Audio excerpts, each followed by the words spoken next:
Coach, Mardi Gras in New Orleans, man. What's happening, Joe? How was it down there?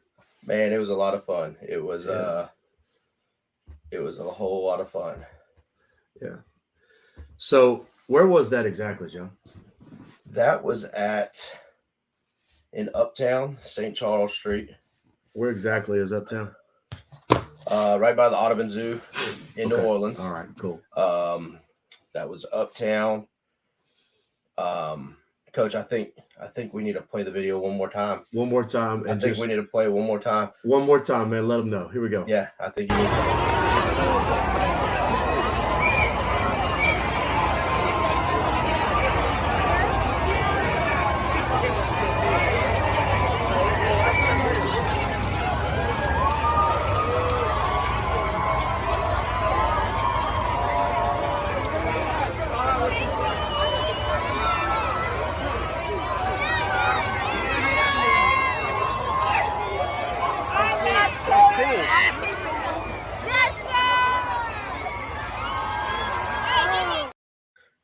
Coach, again, St. Charles Street, man. Toss Sunday. I was about to ask you. Yeah, go ahead. What celebration was that, man? That was Mardi Gras. Toss Sunday with the great Mike Stant. Mike Stant, Coach. He is legend. Mike Stant. Legendary. Yeah. Legendary. St. Paul's football coach, powerlifting coach. Hell of an O-line coach, right? Hell of an O-line coach, man. He is a Nichols State lineman camp legend and veteran. He's actually the one that helped me get there. I was about to ask, man. Doesn't he coach at the O-line D-line camp at Nichols? He does, man. He's probably one of the funniest humans I've ever met in my life. Man, the interactions I've had with him, I can't stop laughing every time. He's great, Coach. Ridiculous. So, I mean, talking about it, man, I mean, that is Mardi Gras. That is the state we live in. That is Louisiana. Everything about it. You know, my school was out all week. Yeah. Calcutta Parish. I didn't mean to cut you off, man. Calcutta Parish was out Monday, Tuesday, Wednesday. We were only out Monday, Tuesday. There was a lot of school districts were out. Ascension, where my kids go, my wife's at, they were out Monday, Tuesday. We were out Monday through Friday, man. And it was, Mardi Gras is a lot of fun. You know, we celebrated, I know, in my family. We're Toss Sunday. We're in Mamu Monday, Tuesday. You know, we're seeing the chickens. We're seeing the run. We're seeing them getting chased. We're seeing the riders. You know, hell of a time, Coach. And you know where I coach, man, that they do a big long Mardi Gras run. I think it started like on a Saturday morning. I think they get started somewhere between 6:30 and 7 in the morning, and man, they go for miles and miles, and it ends up back in town. That's in Lake Arthur. You know, the farther east you go, man, you get that one central location of Mardi Gras where it's just deep rooted tradition. Oh, true Cajun Mardi Gras. I mean, we're talking. It ain't just the parades, man. Yeah, we're talking Mamu, Church Point, Basile, Ville Platte. Yeah, all that area, man. We're talking true Cajun Mardi Gras, and that is, if you ever get to experience it, that is a hell of a time for you to experience. Absolutely. So we can circle back to that here in a minute. But, we go from our questions from the week about how you balance that Mardi Gras week with your training. But let's get to some questions from last week. Yeah, man. Okay, so we got 2 questions from last week. The first one, it was sent to our Instagram, Cody Arwood. What is the first? Go ahead. I coached him at Sam Houston, man. Good kid, hard worker. His question was, what is the first step after high school to begin the journey to become a strength coach? Oh, you want me to take this one or you, man? Go ahead, man. Okay. So, I after high school, I just went in straight into H&HP, health and human performance with an education, with an education emphasis, promotion. Emphasis. Yeah, I lost the word. And then from there, I didn't know what I know now, and I wish that I would have linked up with more strength coaches. If you're not an athlete in a college football program or in any college sport, Start your intern journey. Start reading, start researching, build your Rolodex. I wish I'd have built my Rolodex earlier. There's something to say about having that coach that you can call. Right. Start studying, man. I mean, just get on the internet. I mean, the internet is doctorates and doctorates of information. There's no reason to not have a knowledge base with between YouTube and Wiki and just Google search. And then from there, just grow your tree, keep working, and try to get into as many weight rooms as you can, even if it's just a gym, and just get on the floor and train. Coach Moffitt always talks about floor time. There's no substitute for floor time, because you can have all the certifications in the world, man, but if you can't coach the group, there's no point in writing that program. And man, that's a huge thing. I've talked about that plenty of times. It's easy to tell, one member or one person to, this is how you do it, this is how you can do it. But can you control a room of 40 to 60? Nothing more important than that floor time.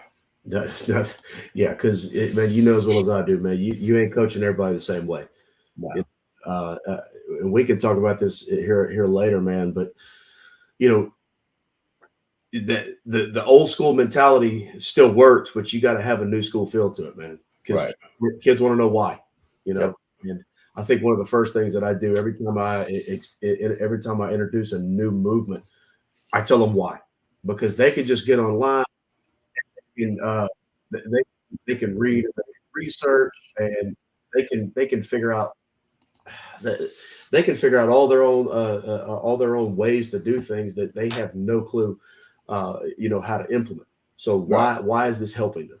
No, absolutely. What do you think, man? Same thing, man. Like, I took a non-traditional route. You took the route of exactly knowing this is what I'm going to do and this is what I want to do, and I kind of got off the beaten path and got back to it, but constantly teaching yourself. Yeah. And learning, whether that's through YouTube, X or Twitter or whatever they call it now, Instagram, picking up the phone and calling people, getting yourself out there, volunteering, interning, anything you can do, get your hands on it to make sure you can get it done. Mm-hmm.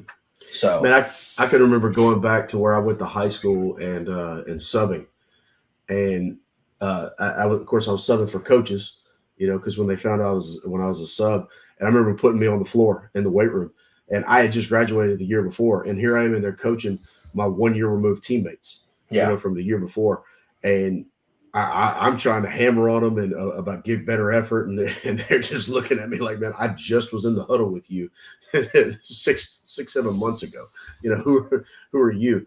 That's hard for a young coach. I think for young coaches, can you break away from that?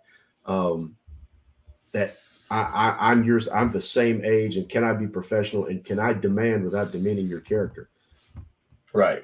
So, no, definitely, I 1000% agree, man. And it's a tough line to be in when you're just kind of get those volunteers positions right out of high school. God, yeah. So, second question we got this week from Mark Liebrick, powerlifting coach at North Shore High School. Was very successful at Pope John Paul, also a very, very successful Powerlifting America lifter in his own regard. His question is, what does it take to become a high school strength and conditioning coach, and how important is it for the success of a high school athletic program to have a full-time strength and conditioning coach? So, I'm full-time at my school. Mm-hmm. I work with most of our sports. The amount of success for it. This isn't because of me. It's because of the kids are in the weight room.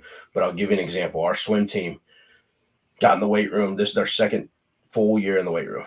Last year, just after year one, they were the most successful they've ever been and had, for the first time, Metro swimmers. Hell, don't get me wrong. Those are really, really good swimmers. But their coach contributes a lot of it to them just being in the weight room and, strengthening up their body, getting more physically prepared to be in the pool constantly and take the grind of a long season. Mm-hmm. Now, I think it's important for all sports to work out. Again, we talked about this last week with our youth lifters, and a quote from Cody Hughes: "You wouldn't drive a car without any gas. Why would you have an athlete perform without being physically prepared?"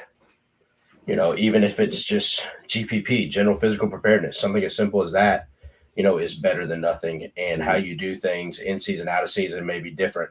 But, the importance of it in a high school, I think it's necessary in 2024.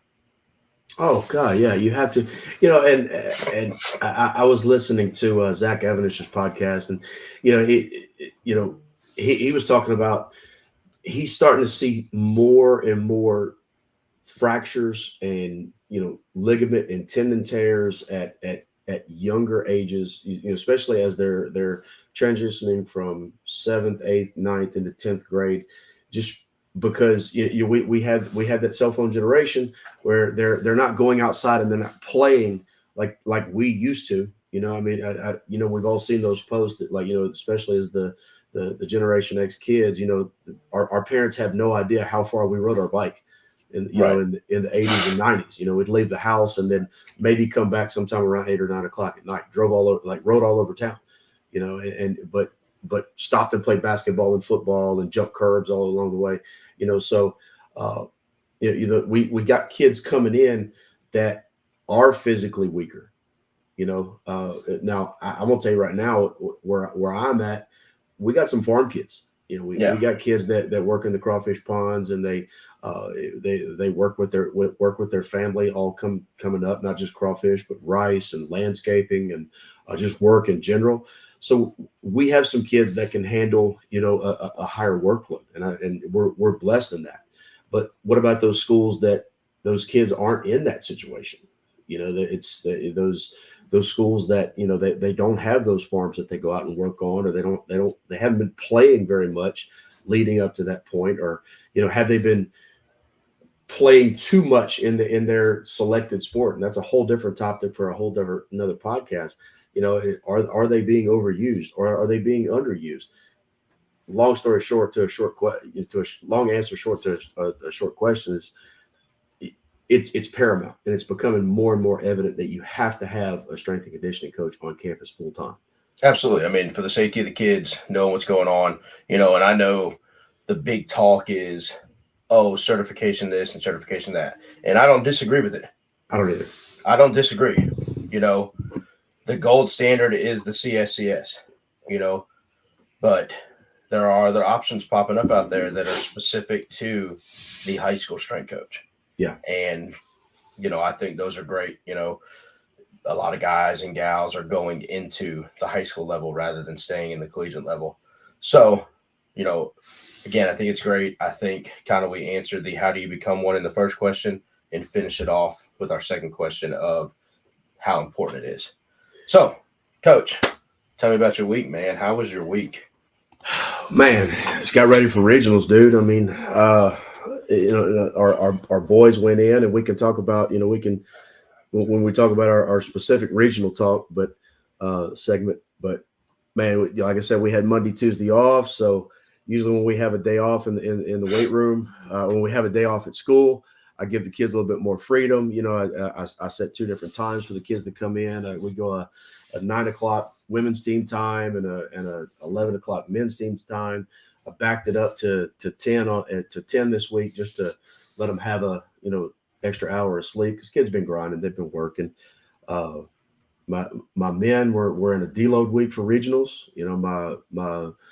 My women were in on their last heaviest week, as far as their big 3 movements. But went back to school on Wednesday and got after it. Yeah. Me and the middle school PE. Yeah. Yeah, man. And what about you, man? Not the same, man. Like I said, we were on Mardi Gras all week, a little bit tougher. I'm not naive to it.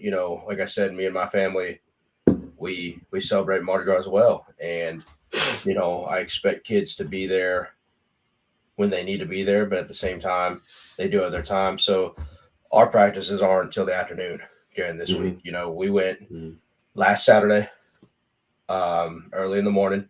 That was Mm-hmm. our last heavy day for the boys. That was a week out from the regional. Mm-hmm. Um, girls came in as well. Then we went Monday. Boys came in at 3 o'clock. Girls came in at 4 o'clock. Boys just Mm-hmm. kind of little things, what they need to work on. It's not a heavy week. But if you need to feel more comfortable and get a few singles or doubles in on squat, do so, deadlift, whatever it is. Girls had an opener week as far as just hitting their opener for Mm-hmm. a 4x1 or a 3x1. Mm-hmm. And for them, that was a bench day. On Wednesday, our boys was a very, very light, just staying active deload, 50-60% instead of each, 5-3. Mm-hmm. Girls hit a squat that day. And then Friday, our boys weighed in and our girls had their last heavy day before Mm-hmm. their regional this week. Mm-hmm. So, So you don't work up to their openers on the week of the meet. no, No, you save no, that. we do it the week before. Mm-hmm. Our last heavy day is something like in between our opener and what we think our second attempt could be. Mm-hmm. We work up to somewhere right there just so they can feel that heavy weight. Mm-hmm. Now, the week before that, we work up to openers for reps. We might do heavy walkouts. We might do rack pulls. Mm-hmm. We might do pin press, things like that, just to kind of get that heavyweight feeling. Mm-hmm. Paid off. A bunch of my kids PR'd yesterday. Yeah. Tell me about it. How many? Let's see. 1, 2, 3, 4, 5, 6, Mm-hmm. 7, 8. About 8 of my kids. PR. 9, right around there. Mm-hmm. Yeah, man. I got a kid. Get a 220, man. He is a stud. Totaled 1645. God. Yeah. Jeez. Dude, he's one of those generational lifters. He is a junior. Squatted his squat opener at 655. We scratched the next two. I remember you telling me about that. Is that the one that was a sophomore 198 last year? Yep. Yeah. Yep. I remember seeing him. Came in fourth last year, and we wanted to gain some weight. More weight equals more weight, baby. More weight is more weight, man. So, he squatted 655, scratched him, opened up at 365 on bench, smoked it. 385, smoked it. Didn't quite get his third bench at 405, but came back on deadlift, and he's kind of struggled on deadlift going into it, man. And he ended up pulling 605, which is, whew, Coach, that's impressive high school numbers, man. That's 19, 20-year-old. But it's not just him, man. I had another kid pull 605. My 114 pulled 370. Mm-hmm. My 123 total 1025. My second 220, anybody else would love is their 220. He Mm-hmm. totaled 1450. Mm-hmm. We just young team, good team. Yeah. Losing a few, but we're here. How many seniors you got In the program, or just on your regional teams? 1, 2, 3, 4, 5. 5 of the 11. Yeah, that's awesome. 5 of the 11. So yeah, we then that's boys and girls. Between no, boys and girls. That's just boys. Girls, I only have 3 of the 11 are seniors. I got you. Yeah. I have 1 and 1. So we're a very young team. I have 3 8th grade girls that are lifting. Those 3 8th graders are going to be tough. By the time they're sophomores in high school, if and when they stick with it, they're going to be forces to deal with. Especially the 132. She's special. She can lift, flat out lift. I had a year, my first year coaching, I lifted an 8th grade girl, and she ended up coming second in the state that year. Yeah. Mamu had one last year. She was a 7th grader that she could lift. Yeah. But I mean, honestly, man, I'm so proud of all of them so far, man. They haven't batted an eye. I mean, who's the new guy coming in with the new sport? I mean, they know what powerlifting is. because they've seen it, and some of them that don't, and especially on the girls' side, they, I can't. I can't put that on my back. I can't hold that kind of weight. And then when they see that they can, just that light bulb that turns on and the big smile, that's coaching, man. That's why we chase that. Yeah. It's an incredible feeling to watch a kid, a young person do something that they didn't think they could, and then put the gear on them is first day of gear is the most special day of the year for a powerlifting program. Boy. I always say, we lift our first meet raw typically, and then I tell them, all right, gear day is coming. And they, well, what's so bad about it? You'll see. And then we put it on them, and they're just miserable. Coach, I started, unless they're an absolute just stud, I started going to if you're a first year lifter, like as a sophomore, or if you're a freshman, you lift raw that whole year in meets, because you just got to teach them, man. You can't just, some people can with the size of my team. I can't, it's not just a trial by fire thing. I want them to stick around. I want to produce good athletes and good lifters. So we take our time with them, and my freshmen, I can't say enough about them this year. I got some kids who just night and day from when they walked in the weight room back in June. Yeah. You start everybody in June. Yep. Start everybody in June. Our tryouts are all summer long. We lift 2 days a week, nothing crazy. It's summertime.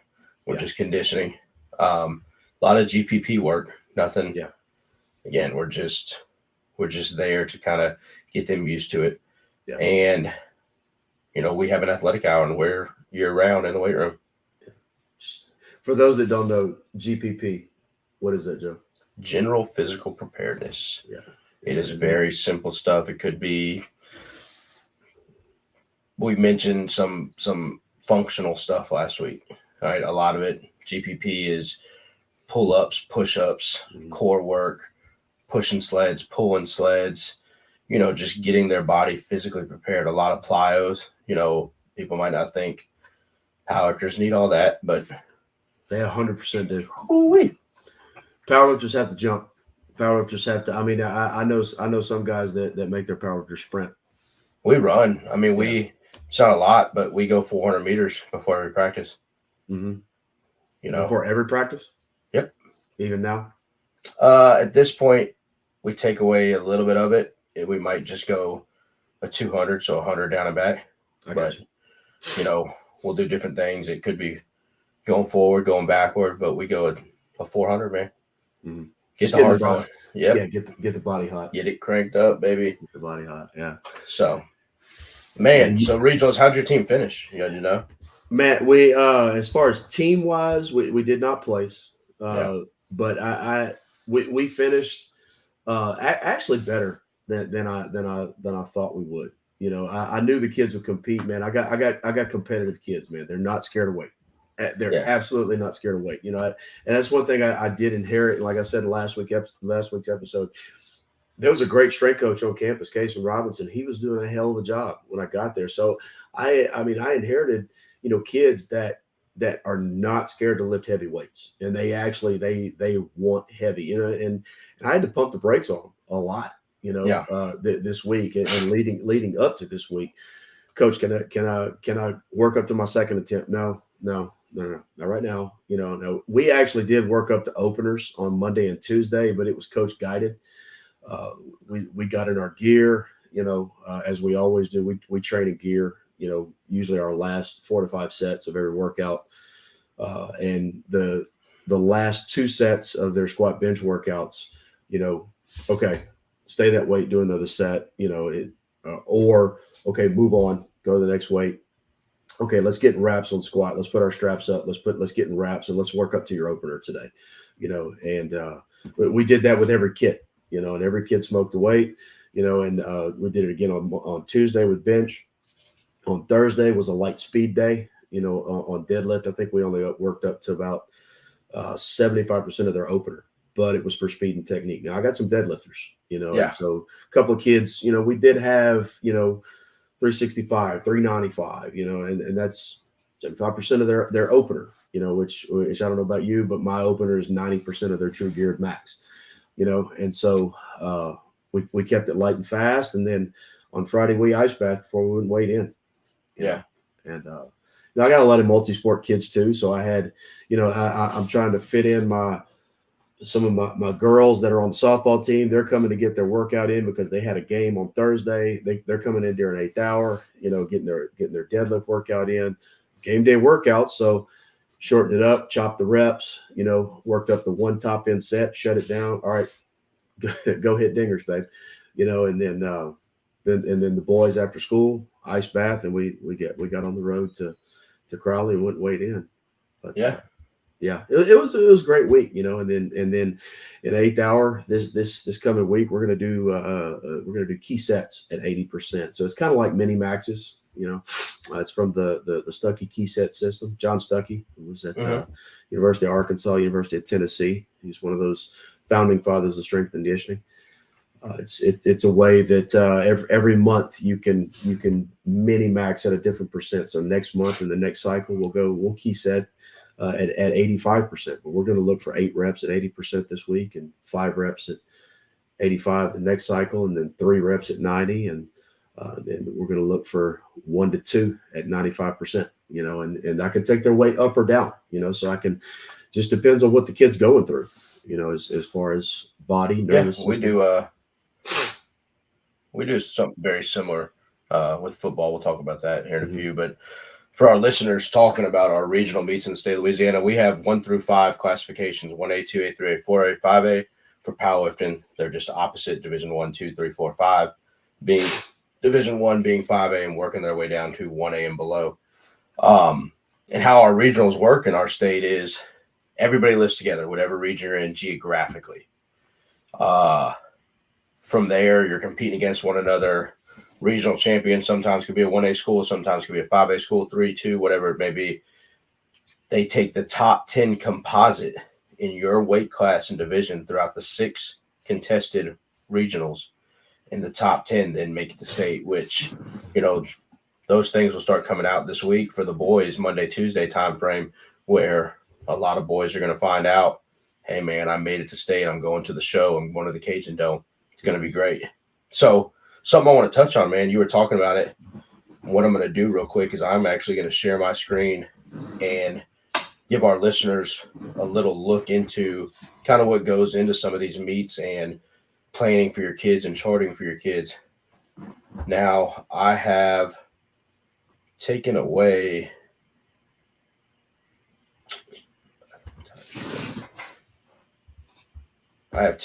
the names of these kids, but hopefully everybody can see my screen now.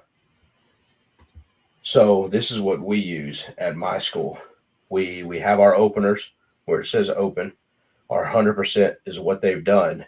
And then we range anywhere from that 92% all the way up to 110%. And we base a lot of it off of feel. So as you can see, all of our kids, here's that 220 I was telling you about right there.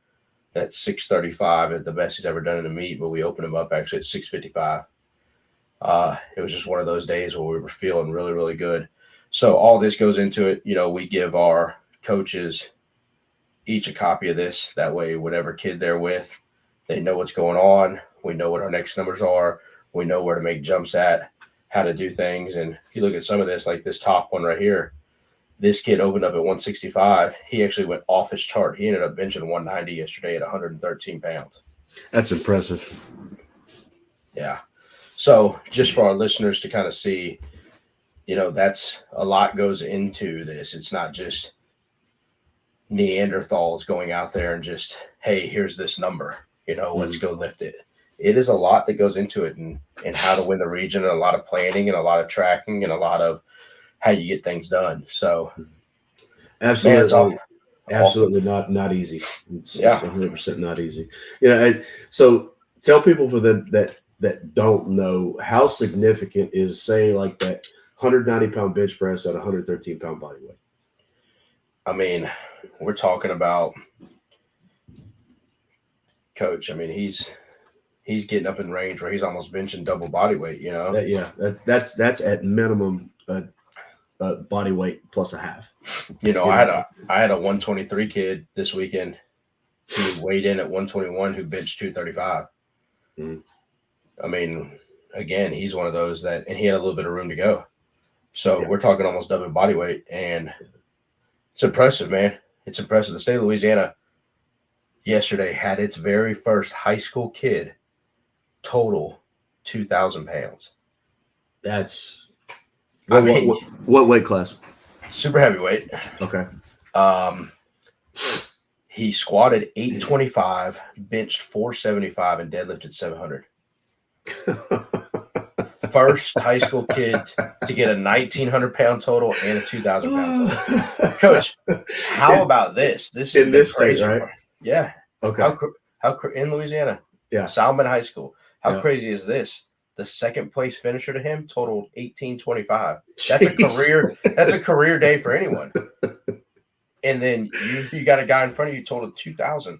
I mean, Coach, you talk about 2,000 pounds, Coach. Yeah. It's a car. Yeah, Coach. It's a car. Yeah. Yeah. Gary Frank totaled 2,500. I mean, like, as a pro lifter, as a grown man pro lifter. How phenomenal. I mean, kudos to that kid, man. Coach, I told you when I was in high school, I was a freshman lifter, or maybe I was a sophomore. I can't exactly remember. So I don't want to say, I don't want to just talk at the side of my head. But Mark Henry was a senior in high school. And I can remember going to powerlifting meets, and I think I told you about this. He would do his first attempt on squat, bench, and deadlift raw. That's it. And for those that don't know, raw means no gear, no squat suit, no bench shirt, no knee wraps, no sleeves, no, just a t-shirt and gym shorts and a belt and tennis shoes. Speaking about raw, okay, another high school kid in Louisiana this weekend, 181 from Thibodeau High, totaled 1510 raw. First year lifting too, right? First year lifting. Is that what you told me? Thibodeau's High, first year team, first year lifting. I think he lifts maybe in a few outside organizations before they started a team. But yes. So it's getting insane, the amount that kids are putting up. I know you remember last year, and I still tell people about this at state. What was it? It was it 8, 9, or 10, or maybe more than 10 kids squatted over 700 pounds last year at state in 5A? I think it was 10 kids. It was insane. Coach, my 220 squatted 600 last year as a 198 10th grader. I remember and him. Came in fourth place. Fourth. Well, I still tell people the first kid opened up at something like 695 or maybe it was 705, and he smoked it. And then another kid came up and went a high 6, and then another kid came up and went a high 6, and then the first kid that opened up in the 7s went like 730 or what, I can't remember. It was a low mid 7, and the energy on the floor was just extreme on squat. And I remember walking by you at the meet, and I said, "Oh, we're in a meet today. We are in a meet. Here we go." And it was something like, wasn't it like 18 or 19 kids squatted over 600 pounds last year? Oh yeah, in the whole state, Coach, it was insanity. Like in the 500s was something like 30. Yeah, it was insane. You just got numbers flying around, flying off the bar. I mean, this year, okay, here's an example. Here's the girls 220s and 5A this year, unreal. Yeah. They have 4 girls right now who total over 1,000. God. Top 4 total over 1,000. Yeah. Coach, 3 years ago in the 220s, my girl won it at 1,015. Mm-hmm. I mean, we can talk about this in a minute. We can open up this can of worms if you want to, but there's a lot of talk about raw divisions being created in these states. I know Texas, they're talking about a raw division, or did that go through? Do you know? They have a raw female division and an equipped female division. Okay, so it's female only. Right. Raw division, right? Okay. Are they? Do you know if they're? From my understanding. Okay. And I know more and more people are pushing to go raw. That's great, and I'm all for it, if it's appropriate, And I know the talk against it is, some of these teams have so many thousands of dollars invested in powerlifting gear. Yeah. I know we as a first year program, we spent just north of 5,000 on powerlifting gear between belts, suits, wraps, all of it. And those are entry level. That's entry level gear, Coach. It is because this sport has become so mainstream that, and the mainstream part is even really getting into that raw lifting. And raw lifting is awesome. I think it's great. I think it's cool. I think it's, it kind of shows true strength. But do you want to go to a baseball game and see a pitching duel or a home run derby? I want to see home run derbies. Equip lifting, man. Equip lifting. Equip lifting is the home run derby. It's not a pitching duel. No, it's not. Now, I love a good pitching duel. I love to see if we get up there. Don't get me wrong, I do, but raw is I don't know. It's got its place. It does. It really does. Historically, though, our association, we're equipped, and I agree. Who knows what'll happen in 10 years? I don't know. Yeah, and I think my point behind it was, there's more and more push toward it because the gear is getting so advanced and people know how to, manipulate the gear. Well, that's coaching. That's coaching. That coach has done their research and they know how to call you coach for a reason. Call you coach. That's exactly right. But also that kid has to put the time in. That kid is getting under the bar. He's putting the bar in his or her hands. They're the ones doing weighted glute hams and heavy sled drags and heavy carries and heavy hamstrings, big time back and dip work. I mean, that kid is strong. I'm sorry, the kid's strong. Kids are, not to contradict what I said earlier, kids are getting stronger, because they have more access to these things. They have more access to social media. They have access to supplements, and they have access to better diet plans. Once again, we can open that can of worms if you want to. Their sleep patterns suck, but oh God, I know you've seen that meme on social media. It's hey, did you eat breakfast? Yes, sir, I ate breakfast. And it says the breakfast is a bag of Takis and a Monster. Yep. That's why we keep Crustables and and milks and protein bars and protein shakes all over the place. Well, let's talk. I'm glad you brought that up. Let's talk a little bit about your philosophy, man. Like, what's your philosophy when it comes to not just powerlifting, weight room, to your athletes, to nutrition, to everything? Because there's a lot of stuff that you and I have talked about that I've stolen from you.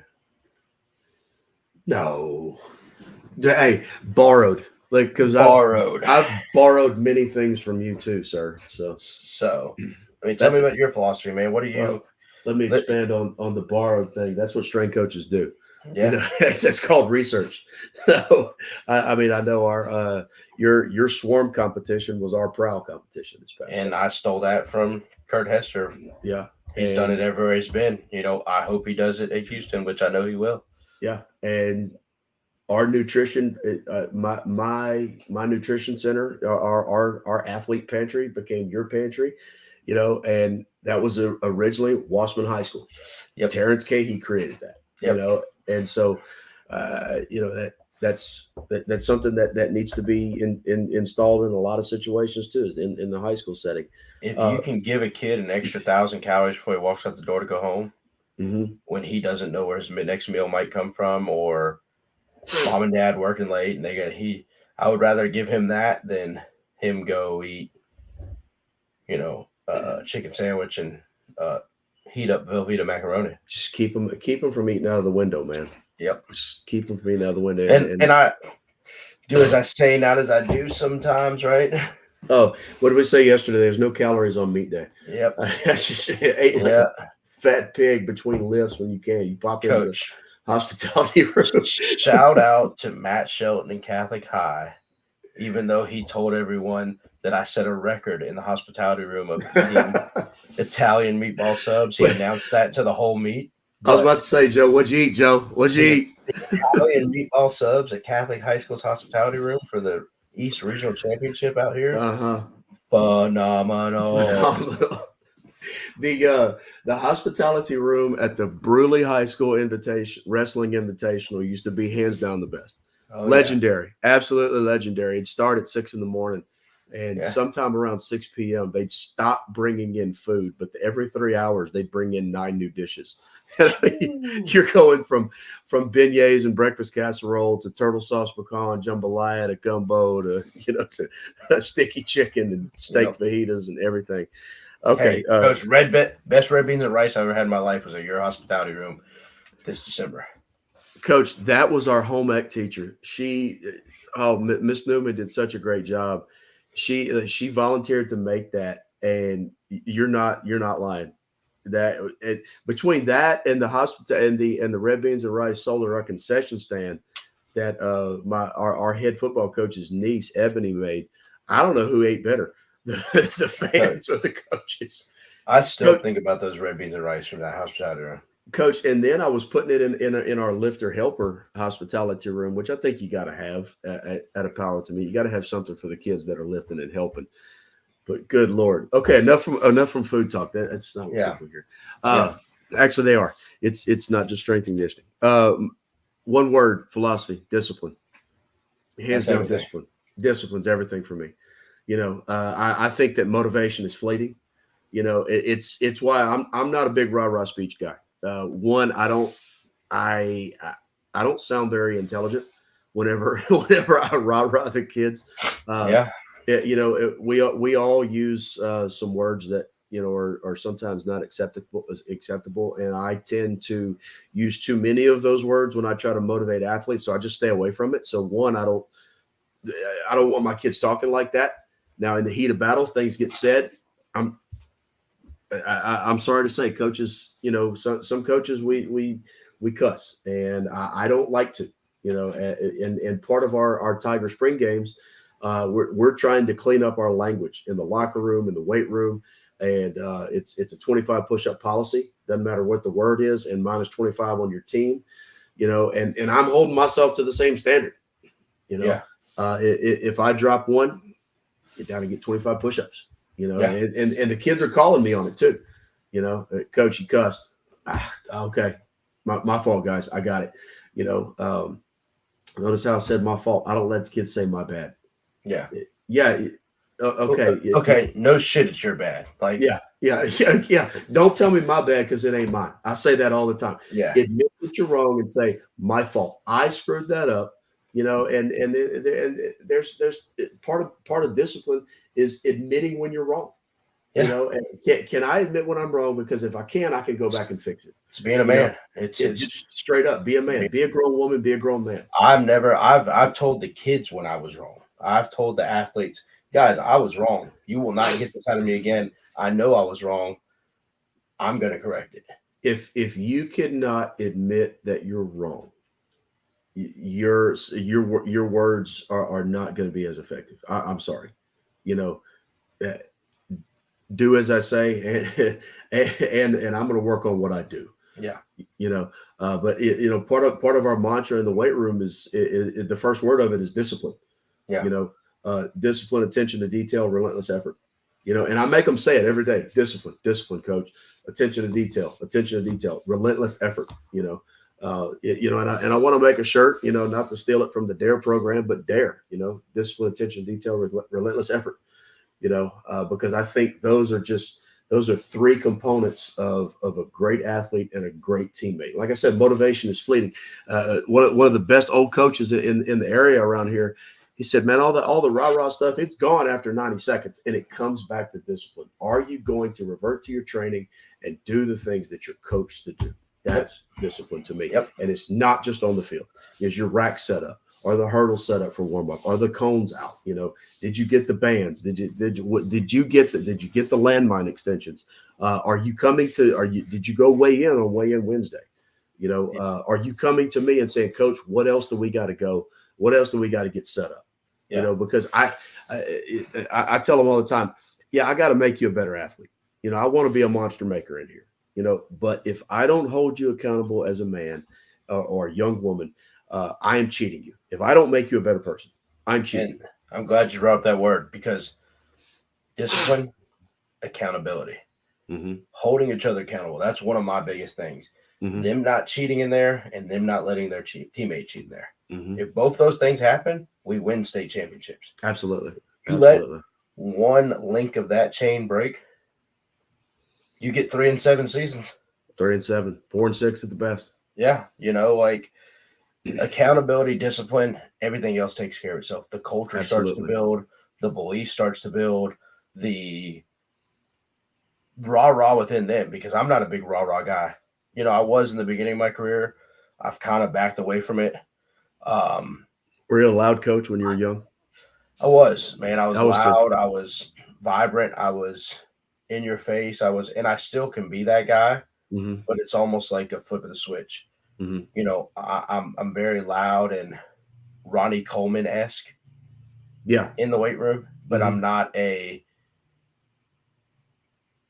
um, dictator, I guess you could say. And No. I'm degrading them. That's not. No, this is a No. we're loud. We're Ronnie Coleman. We're motivating. Mm-hmm. So accountability, discipline, huge parts of my philosophy as well. Mm-hmm.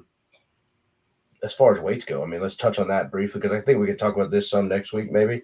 But what's your weight room philosophy? Are you building a football player? Are you building an athlete? Are you building a power lifter? Are you building a Olympian? What is? I tell the kids I want to make them a pliable missile. Okay. I want to be able to go through the rigors of our sport, and I want to be able to do it over and over and over. Marshawn Lynch talked about that, running through somebody's face over and over and over and over. Can that body? Okay, football. Can that body handle that car wreck? Can it handle those 65 to 80 car wrecks? A game or a practice, and I'm a 2A coach. A lot of our guys play both ways. Yeah. So I have to put that extra little bit of body armor on those kids. Yeah. But there's nothing like taking that kid out, on a field and trying to simulate those situations. Towel wrestling, Bosu ball, sumo pushes. Can we crawl? Can we crawl and pull weights when we crawl? Can we throw, crawl, carry? And some of the kids are early on. What does this have to do with football? Yep. You're going to see, because there's times that you have to hit your butt. You have to crawl. You have to flip over, jump up, and go run, make a play. Yeah. So can I make a pliable missile? Can I create a Hummer or a tank that can get in a wreck, bounce back in the next 30 to 45 seconds, and go do it again on repeat, and have the tank? And man, I think you get there by doing a little bit of everything. Everything. Bodybuilding. You have lifting, to. Powerlifting, functional, whatever, man. When I throw in bodybuilding stuff, my kids love it. We do a thing called Get Big OT. Get Big OT, baby. And our kids know that's usually on our Flex Fridays. Flexi Friday, man. They got juicy pump everywhere. 4 minutes, 30 seconds of buys. When the whistle blows, you pick a try workout, 30 seconds. 30 seconds back to buys, 30 seconds back to tries. 4 minutes, Get Big OT. Mm-hmm. The only thing that's allowed to play on the loudspeaker is Mexican OT. And it's a great, man. The kids love it, but you mix some of that stuff in. We still clean is one of our biggest metrics. Yep. We squat, we bench like we're powerlifters. It's a hodgepodge of everything. My auxiliaries are conjugate based. Well, we're going to hit the same muscle in a different way every 3 weeks. Every time. And now, so, do you stick with the same movement for 3 to 5 weeks, or do you change it up every week, or does it just depend where you're at? It just depends where I'm at. Off season, I usually keep the same movement auxiliary wise for 2 weeks, and then we're still hitting the same muscle, whether or the same, whether it's posterior chain, anterior, whatever it is. But it might switch the lift up some and still doing the same thing, but shocking that body a little bit. Yeah. But the meat and potatoes, the core of everything, Yeah. We're always going to squat. We're always going to bench. We're always going to hinge. Press, pull, carry. Press, pull, carry, throw, sprint, jump. Yep. There's those big movements that you got to hit on. And I'm glad you said it, man. You got to add some bodybuilding to it, man. Just to build that body armor. Yep. Now that's one of those things that's kind of touch and go when you work with, some female athletes. because they don't want to get thick and muscular, and so you got to conquer that. You don't have enough testosterone in your body for that. You're It not. takes forever. It's It's oh not God, the 4 years I have you will not. You might see a little change, but it's not going yeah. to be a huge change. So and here's the deal: I don't introduce that kind of stuff real early unless that athlete, female or male, is just a smaller, weaker individual. Yeah, So I mean, sometimes you have to add uh, that hypertrophy based workouts early, man. extra hypertrophy. And for those that don't know, is hypertrophy is just growing the muscle from the inside out, man. Just putting a lot of reps and volume in to build that general strength and muscle size. Right. So no, man, I want the athlete to be just a pliable missile. I want them to be able to go through the full range of motion. Now, I'll tell you one thing, not Zach Evans, Zach Dechant talks about if you're not assessing, you're guessing, Yeah. and we don't guess. We do not guess in the weight room at all, and I tell the kids that the weight room it's a biology experiment. It's a program petri dish that has to grow and expand from day to week to month to year. And this year I noticed that we were super stiff. We were stiff last year. So we have been throwing in stretching and functional movements, and not to use the Active recovery, baby. active recovery, the fancy functional word, just like the word core, and let's save that for a different one because that's a whole 2-hour thing. Yeah. But can his hips go through varying degrees of motion? Yep. Can that shoulder go through varying degrees of motion? Come back and do it again. And it doesn't have to be a whole bunch of weight. It could just be a band. It can just be a body weight movement. It can be pale rails for the hips. It can be shoulder YTAWs. But can those joints go through the full range of motion, be pliable, shake back, do it again? Yep. And I noticed that we just we weren't mobile. And I mean, even yesterday in the meet, my super heavy, one of the table scorers, hey, he had so much weight in the tank. I said, yep. And he's just now starting to figure out that full squat depth. Right. It's happening when I wanted it to.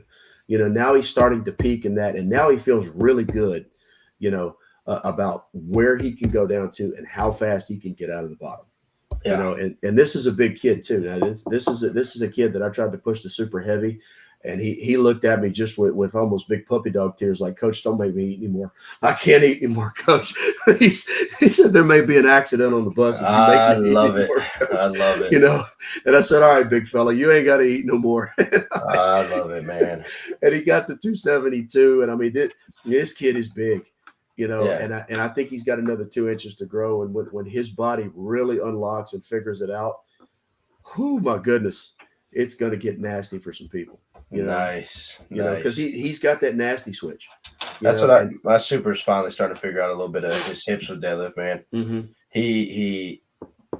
This is one of two. I have an anomaly. Is my other super who's 6'5". That's told you high school kids are getting bigger, man. What do you do with that? It's so hard. But the other one's about 5'10", 6 foot, and he had a knee injury during football, MCL, meniscus. Coach, at one point this year, he squatted and benched in a meet the same, 365. Well, we've gone from there all the way to he squatted 545 yesterday. Yeah, that's impressive, Coach. Struggled with pulls all season long. He pulled 500 all the way to the top and just couldn't quite lock out. But He'll get it. Did you have any kids have a bad day yesterday? Yeah, man, I did. Unfortunately, one kid did bomb. Very, very uncharacteristic. Just not his day, man. And luckily, he's a junior.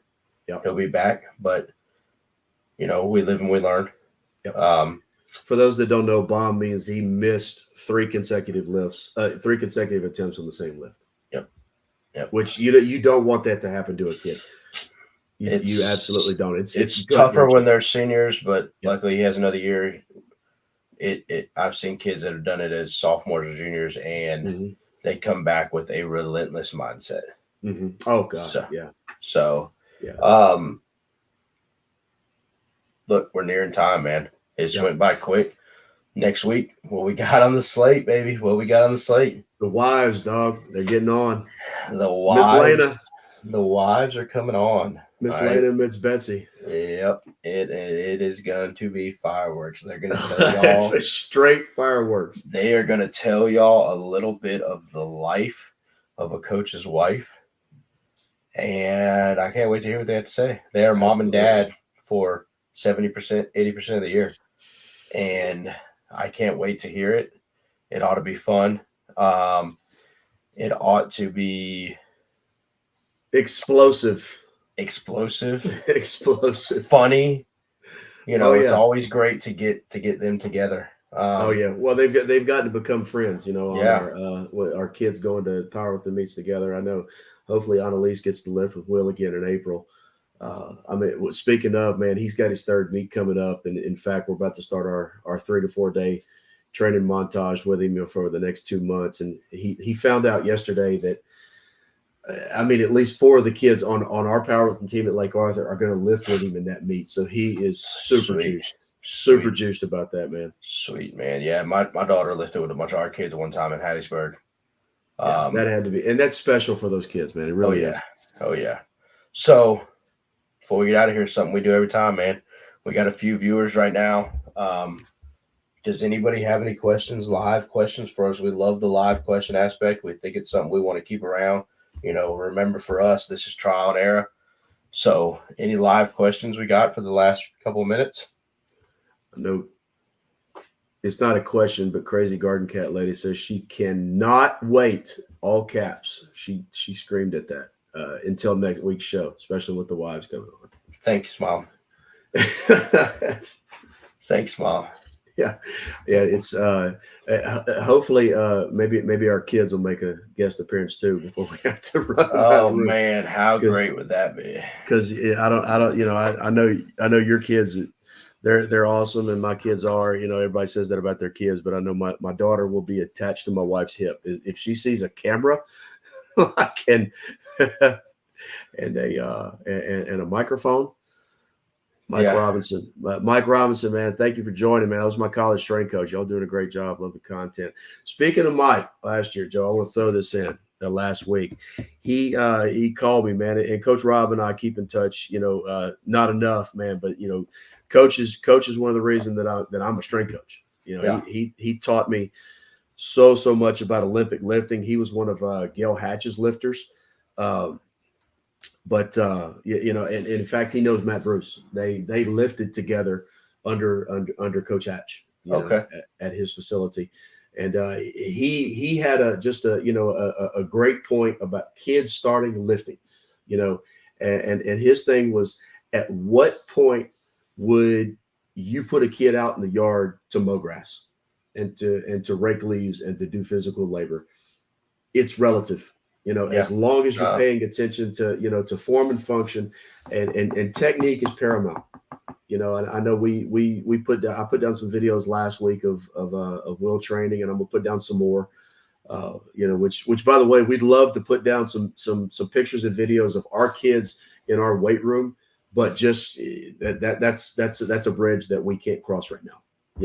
I'd love to do that, but I don't know how some parents feel about me putting pictures and videos on multiple, social media streams, and especially a podcast. Right. But that was a great point by Coach Rob. It's just, at what point would you have that kid go out in the yard, pick stuff up, and carry it across the yard on repeat? At what point would you have him mow grass? At what point would you have him, rake? And I know I'm repeating myself, but I appreciate that, Coach Rob. It's a hell of a way to look at it. Cody Arwood says he doesn't have any questions, man, but congrats to y'all's meet yesterday. I hope it went well for y'all's lifters. It did, Cody. Thank you, man. Oh. There's one. You want me to read it, Joe, or you? I'll read it. Okay. So this is from my cousin Patrick. Quick question. Say you're feeling a little tired any given day. Do you lift lighter for that day or reduce sets, reps, etc.? Is he talking about our athletes or us ourselves personally? Just as a personal, if you're feeling tired. You go first, Joe. I'll look at this from two different ways. So I can read the room pretty well with my athletes and know when they're drained. Yeah. And we'll do I don't want to call it rest and recovery, but kind of go back just to that GPP, loosen their body up, hit some things we haven't hit in a while, get back to the basics. we're not going to totally take the day off, but they end up feeling better for it afterwards. Yeah. You know, Yeah. I wouldn't say so much reducing reps and sets, but reducing the volume and weight as far as how much weight. Mm-hmm. I would say that over taking it away totally. Mm-hmm. Mm-hmm. Yeah, it's the same thing, man. The kids. We're with the kids. Oh man, we're probably with the kids 95% of the year. In the weight room, and when they're tired. You can tell. You can tell who's normally just there to get done what they're supposed to be doing because they're respectful to you, and that's their discipline.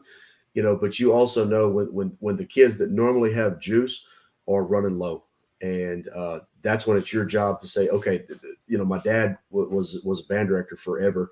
He said sometimes the last thing they need to do is rehearse that piece one more time. Well, sometimes it's the last thing I need to do as a strength coach, and start another station. Right. Okay, hey, rack it when you're done. Let's start stretching, boys. Yep. And then we turn something on that they like to listen to. Basically as an outro theme or as a stretch.